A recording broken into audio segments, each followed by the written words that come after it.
बहुत से beginner investors को कंफ्यूजन होता है कि क्या बैलेंस्ड एडवांटेज फंड्स उनके लिए सूटेबल है या नहीं है।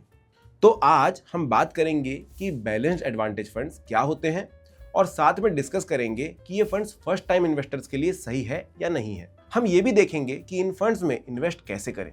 तो चलिए मैं बन जाता हूं इस पार्टी का डीजे और म्यूजिक शुरू करता हूं। What are balanced advantage funds? Balanced advantage funds को डायनामिक एसेट एलोकेशन फंड्स भी बोलते हैं।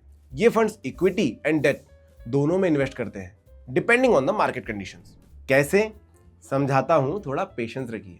इन्वेस्टिंग में तो पेशेंस बहुत जरूरी होता है, तो यहीं से प्रैक्टिस शुरू करते हैं। जब मार्केट ऊपर जा रहा होता है तो बैलेंस्ड एडवांटेज फंड्स ज्यादा एलोकेशन इक्विटी में करते हैं ताकि पोटेंशियल हायर रिटर्न्स मिल सकें। सिमिलरली जब मार्केट नीचे जा रहा होता है या ज्यादा रिस्की होता है तो ये फंड्स आपका पैसा डेट इंस्ट्रूमेंट्स जैसे कि बॉन्ड्स या फिक्स्ड इनकम सिक्योरिटीज में इन्वेस्ट करते हैं जो कंपैरेटिवली सेफर होते हैं। अब इससे फायदा क्या हुआ? वेल, ये फंड्स दोनों ऑप्शंस में बेस्ट अवेलेबल चांसेस लेते हैं, इक्विटी का ग्रोथ और डेट का स्टेबिलिटी। तो एज एन इन्वेस्टर आपको मार्केट के ऊपर नीचे होने की टेंशन नहीं लेनी पड़ती क्योंकि आपका इन्वेस्टमेंट बैलेंस रहता है। अब देखते हैं factors to consider before investing in balanced advantage funds. अगर आप बैलेंस एडवांटेज फंड्स में इन्वेस्ट करने का सोच रहे हैं तो आपको कुछ बातों का ख्याल रखना पड़ेगा। अगले 2 मिनटों में सारे फैक्टर्स डिटेल में समझते हैं। Factor 1, asset risk and horizon. सबसे पहले आपको अपने रिस्क टॉलरेंस और इन्वेस्टमेंट टाइमलाइन को समझना होगा। As a first time investor सबसे पहला क्वेश्चन जो आपको आंसर करना है वो है कि आप रिस्क लेने के लिए रेडी है या नहीं। ऑल्सो शॉर्ट टर्म के लिए ये फंड सुटेबल नहीं है। आपका investment timeline medium to long यानी कि 3 साल या उससे ऊपर होना चाहिए सूटेबल रिटर्न्स के लिए। Factor 2, fund managers track record. आपको फंड मैनेजर के प्रीवियस परफॉर्मेंस और उनके एक्सपीरियंस का भी रिसर्च करना पड़ेगा। फंड मैनेजर का स्ट्रॉन्ग ट्रैक रिकॉर्ड कॉन्फिडेंस देता है कि वो फंड्स को इफेक्टिवली मैनेज कर सकते हैं। Factor 3, expense ratio consideration. Next, आपको अलग अलग फंड्स के एक्सपेंस रेशोज कंपेयर करने पड़ेंगे। एक्सपेंस रेशो का मतलब है कि प्रॉफिट में से कितना परसेंटेज फंड्स आप अपने पास रखेंगे टू मैनेज योर मनी। अगर फंड का एक्सपेंस रेशो कम होता है तो आपके रिटर्न्स लॉन्ग टर्म में ज्यादा हो सकते हैं। Factor 4, historical performance. भले ही पास्ट परफॉर्मेंस फ्यूचर रिजल्ट्स की गारंटी नहीं देता है, लेकिन ये इनसाइट जरूर देता है कि फंड ने अलग अलग मार्केट कंडीशंस में कैसा परफॉर्म किया है। इसलिए जब भी आप फंड्स शॉर्टलिस्ट करते हैं तो उनमें से फाइनल वो वाले फंड्स कीजिए जिनका हिस्टोरिकल परफॉर्मेंस कंपैरेटिवली अच्छा हो।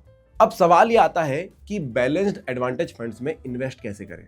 नए इन्वेस्टर्स को बैलेंस्ड एडवांटेज फंड्स में इन्वेस्ट करना चाहिए या नहीं, ये जानने से पहले हम सीखेंगे कि आप इस फंड में कैसे इन्वेस्ट कर सकते हैं अगर आप म्यूचुअल फंड की दुनिया में नए हैं। Step 1, research and select a fund. Starting में अलग अलग बैलेंस्ड एडवांटेज फंड्स को रिसर्च करें। फैक्टर्स हम ऑलरेडी देख चुके हैं जो आपको कंसीडर करने हैं। Step 2, complete KYC process. Mutual funds including balanced advantage funds में इन्वेस्ट करने के लिए केवाईसी मतलब know your customer process complete करना जरूरी है। आप रजिस्टर्ड एजेंसी के थ्रू अपने डॉक्यूमेंट जैसे आईडी प्रूफ, एड्रेस प्रूफ और पैन कार्ड को सबमिट कर सकते हैं। Step 3, choose investment mode. Next आपको डिसाइड करना होगा कि आप लमसम अमाउंट इन्वेस्ट करना चाहते हैं या सिस्टमैटिक इन्वेस्टमेंट प्लान यानी कि एसआईपी के थ्रू इन्वेस्ट करना चाहते हैं।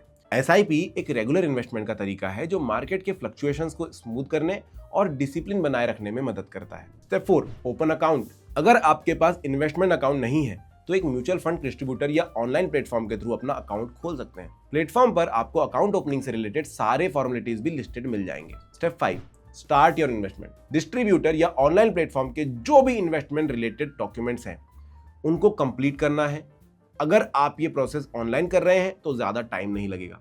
बेसिकली आपको कुछ डिटेल्स देनी होगी जैसे कि अपना इन्वेस्टमेंट अमाउंट, फंड का नाम, investment mode and date of investment अगर आप एसआईपी मोड चूज कर रहे हैं। फर्स्ट टाइम इन्वेस्टर्स के लिए बैलेंस्ड एडवांटेज फंड्स एक सूटेबल ऑप्शन हो सकते हैं क्योंकि ये फंड्स रिस्क और रिवॉर्ड के बीच एक बैलेंस बनाकर रखते हैं। फर्स्ट टाइम इन्वेस्टर्स को रिस्क मैनेजमेंट का उतना आइडिया नहीं होता है और ये फंड्स स्पेशली रिस्क मैनेजमेंट के लिए डिजाइन किए गए हैं ताकि इन्वेस्टर्स को ज्यादा सोचने की जरूरत ना पड़े। अगर आप बैलेंस्ड एडवांटेज फंड्स देख रहे हैं तो आप Bajaj Finserv balance advantage fund consider कर सकते हैं।